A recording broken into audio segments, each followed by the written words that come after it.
What was the most special thing or the most favorite thing you remember about attending Phoenix High School? The most famous thing or a memory that I have of Phoenix High School, and that it was a talented school with advanced learning.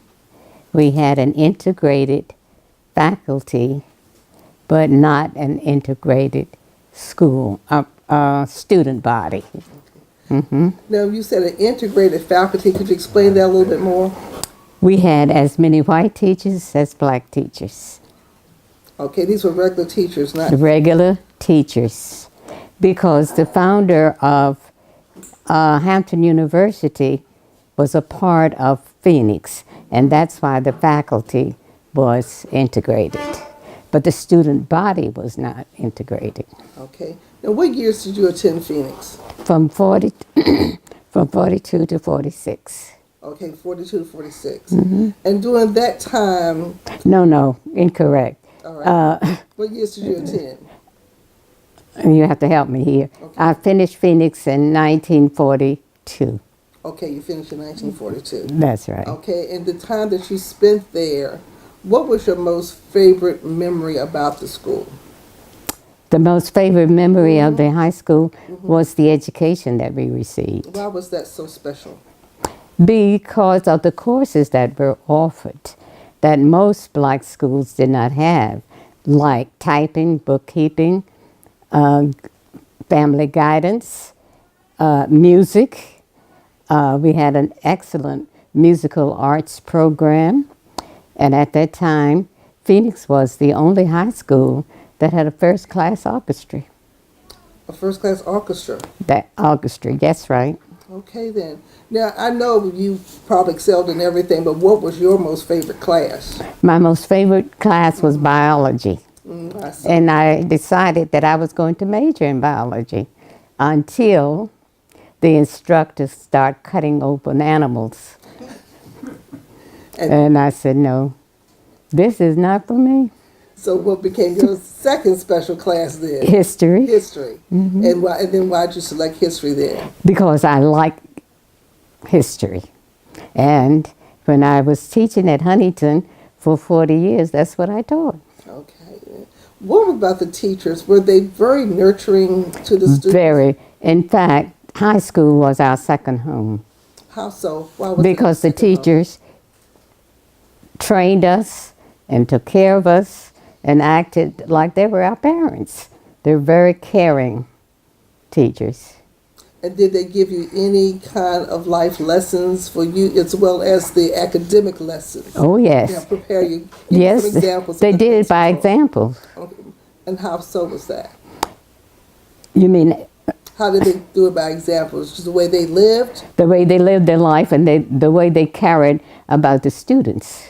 So did it seem, from what you said, that you had interactions with the teachers? in the Very much community? so, very much so, very close. Okay, then what was And the- when they saw you doing wrong, they would call you aside, send you to the guidance office, which at that time very few schools had guidance counsel, and we did.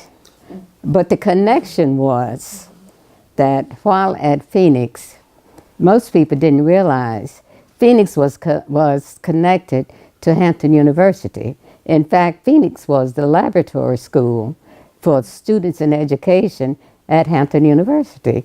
And the most rewarding cultural events took place on Hampton University campus. And everything cultural, the musical arts program that came to Hampton, Phoenix was closed at 2 o'clock. And we marched from Phoenix to Ogden Hall. That's where I first heard Marian Anderson, Paul Robeson. So we had a very cultural experience. Well, that's amazing. It That is is. very amazing. I've never heard about that before. And so the school was very, very close with Hampton on those The aspects. school belonged to Hampton. Hampton University. Yes, it did. Hampton University. What were some of the interactions that the school had with the community, particularly neighborhoods, churches, parents, and others? The parents were very much involved in the school. And we had a very strong parent-teacher organization. In fact, as the students graduated, the Parent Teachers Association always gave to the outstanding students a scholarship for HU. For them to attend HU. Yes.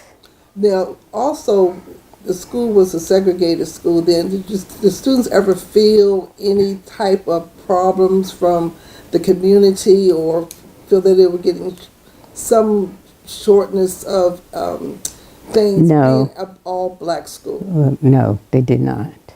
And I think one of the reasons for that, most of the faculty, although it was integrated, they were from the North. So they had a very different point of view than coming from the South. Could you share some of examples of the ways they show their difference of points of view? Was the way they Yes, treated because it was a students? very caring kind of thing, as if they were your second parents. Okay then.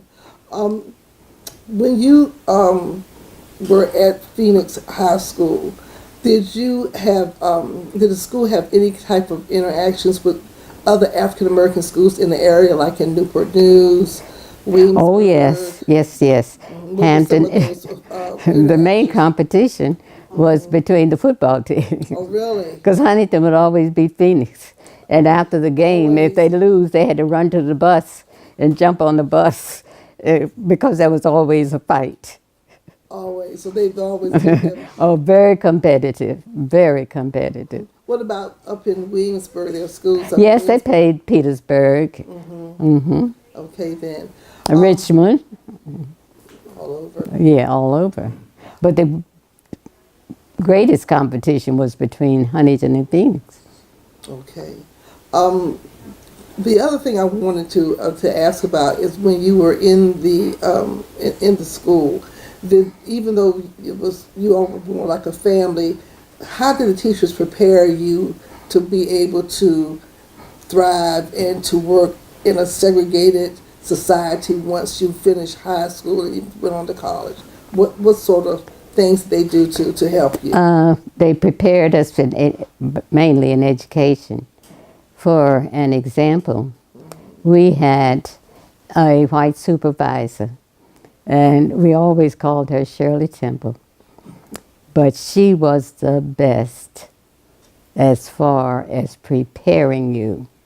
And I say that because when we finished HU, all we had to get a job, all we had to say that Bernice O'Brien was our supervisor in education, and not, what's the word I want to use, over-exaggerating. If you said that Bernice O'Brien was your supervisor, you got a job. And she was the supervisor Yes, in the school yes. or the college? At the college, but she supervised, at her office was at Phoenix. Oh, okay. So you still had the time? Oh, yes. you Oh, got yeah, we out of still have the in time. college. Oh, yes. Okay, then. Why are you, like some people, still remaining dedicated to Phoenix after graduating years and Because years ago? Phoenix prepared me for life, culturally, socially, as well. And that's here.